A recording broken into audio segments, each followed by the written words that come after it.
আসসালামু আলাইকুম। হিন্দু ভাই ও বোনেদেরকে জানাই নমস্কার। অন্যান্য ধর্মের জাতি ভাই ও বোনেদেরকে জানাই আদাব।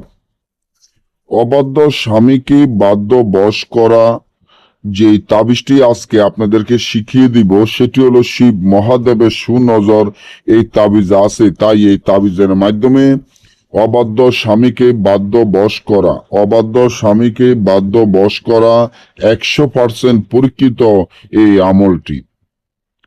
আপনারা যারা অবাধ্য স্বামীকে বাধ্য বশ করা বা অবাধ্য স্বামীকে বাধ্য বশ করাইতে চান, অবাধ্য স্বামীকে আপনাদের কথা মতো চালাতে চান, অবাধ্য স্বামীকে আপনি যা বলবেন তাই শুনবে, তাই এই অবাধ্য স্বামীকে বাধ্য বশ করার জন্য এই নকশাটি যথেষ্ট।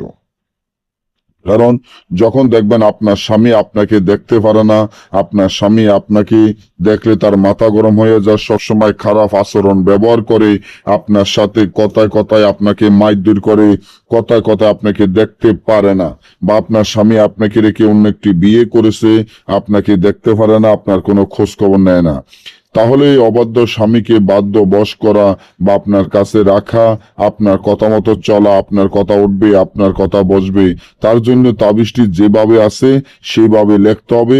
20 কালি মিশক জাফরান কালির ধারায় লিখিয়া নিছেন অবাধ্য স্বামীর নাম, তার পিতার নাম, আপনার নাম, আপনার মায়ের নাম লিখিয়া মনামনি তাবিজের ভিতরে দিয়ে তাবিজটি যদি আপনার হাতে বা গলায় বা মাজায় ব্যবহার করেন, অবাধ্য স্বামী সারা জীবনের জন্য আপনার বাধ্য বশ হয়ে আপনার কাছে থাকবে।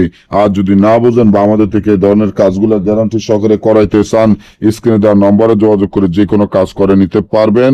সকলে ভালো থাকবেন। ধন্যবাদ।